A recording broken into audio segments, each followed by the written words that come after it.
Praise the Lord. The best wishes to you and your family members in the name of God. దేవునికి మహిమ కలుగును గాక.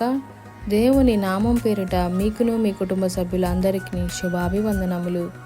Today God's promise. ఈరోజు దేవుని వాగ్దానము. It was necessary for Christ to suffer these things and then enter into his glory. Luke chapter 24, 26 verses. క్రీస్తు ఇలాగు శ్రమపడి తన మహిమలో ప్రవేశించుట అగత్యము. లూకాసు వార్త 24వ అధ్యాయము 26వ వచనము. మొదటిగా మీ అందరికీ ఈస్టర్ శుభాకాంక్షలు. దేవుని నామం పేరిట మీ అందరికీ వందనాలండి. ఈరోజు మనం ఎంతో ఎదురు చూస్తున్న పునరుద్ధాన దినాన్ని మనము ఈరోజు జరుపుకోబోతున్నాం. ఈ దినము మన దేవుడు మనకిచ్చిన ఈ వాగ్దానాన్ని మనము అందరము మాట్లాడుదాం. క్రీస్తు ఇలాగు శ్రమపడి తన మహిమలో ప్రవేశించుట అగత్యము కదా. మన ప్రభువారు శిలువలో ఆయన మరణించి జీవానికి మనకి మార్గాన్ని ఇచ్చారు. అంతేకాదు తన జీవాన్ని మనకివ్వటానికి యేసు ప్రభువారి యొక్క శక్తి అధికారము ఉన్నదని ఈ పునరుద్ధానం ద్వారా మనకి వెల్లడైందనమాట. దేవుడు పుట్టినప్పుడుగా పునరుద్ధానుడైన మన యేసు ప్రభు జీవాన్ని మనం ఆయన నుండే పొందుకోవాలన్నమాట. దేవుడి యొక్క పునరుద్ధానికి లక్ష్యం ఏంటంటే ఆయన మన అందరినీ కూడా, అంటే ఆయన కుమార్తెలైన మన అందరినీ కూడా మహిమలో తెచ్చినట్లుగా, అంతేకాకుండా మనల్ని ఆయనలో నడిపించడానికి క్రీస్తు యొక్క పునరుద్ధానానికి అంతిమ యొక్క లక్ష్యం అన్నమాట. దేవుడు తన యొక్క లక్ష్యాన్ని నెరవేర్చి మనల్ని అందరినీ కూడా ఆయన పిల్లలుగా చేశాడు.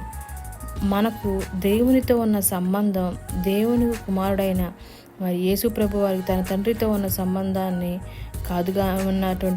కాదు కానీ మనమందరము కూడా కుమారుడైన యేసు ద్వారా దేవుని యొక్క పిల్లలుగా ఉండడానికి పిలువబడ్డాం. మన ప్రభువు మృతుల్లోంచి లేచినప్పుడు ఆయన మహిమ శరీరంతో సజీవుడే లేచాడు. యేసు ప్రభు వారి పునరుద్ధానం మన జీవితంలో వాస్తవం కావాలంటే మనం కూడా మన పాత జీవితాన్ని, అంటే ప్రాచీన స్వభావంలో విషయంలో మృతి చెంది యేసు యొక్క నూతన మార్గంలో, ఆయన ఇచ్చిన నూతన జీవితంలో మనం తిరిగి లెగవాలన్నమాట. మనం కూడా ఏదో ఒక రోజు యేసు ప్రభు వారు ఎలాగైతే తిరిగి లేచారో, పునరుద్ధానుడయ్యాడో, మనము కూడా ఆయన యొక్క శక్తిని, ప్రభావాన్ని బట్టి మనమందరము కూడా నూతన జీవాన్ని పొందుకుంటాం అన్నమాట. ఇది ఆయన యొక్క పునరుద్ధాన బలం అన్నమాట. మనకి పౌలు గారు దాన్ని ఒక మనకి చూపించారనమాట. ఆ యొక్క దేవుడి యొక్క లక్ష్యాన్ని మనకి చెప్పారనమాట. అంతేకాకుండా దేవుడు తన కుమారునికి ఇచ్చిన వారిని అందరినీ కూడా ఆయన నిత్య జీవనంలో అనుగ్రహించినట్లు సర్వ శరీరుల మీద ఆయనకి అధికారం ఇచ్చారనమాట. దేవుడు అలాగా ప్రార్థించాడు. తండ్రితోను కుమారుతోను ఏకమై పరిశుద్ధాత్మ ద్వారా మనందరికీ కూడా శిలువ మీద చేసిన బలియాగాన్ని మన జీవితంలో ఆయన యొక్క ప్రభావాన్ని చూపే విధంగా మనకి నిత్య జీవాన్ని ఇచ్చాడు. ఇది కేవలము ఇంతటితో కాకుండా మన నిరంతరం కొనసాగే ఇది పరిశుద్ధాత్మని యొక్క కార్యం అన్నమాట.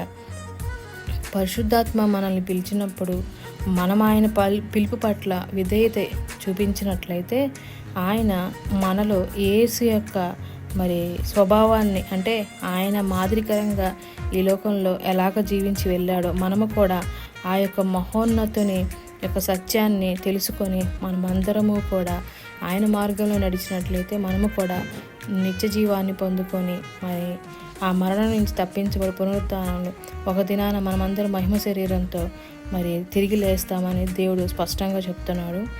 దేవుని పునరుద్ధానం మనకి ఈ విధంగా దేవుడు తెలియజేసినందుకు దేవునికి వందనాలు. ఇంత గొప్ప ఈ రోజుని మనకి దేవుడిచ్చిన ఈ యొక్క భాగ్యాన్ని బట్టి దేవుడికి మనం ప్రార్థన చేసుకుందాం.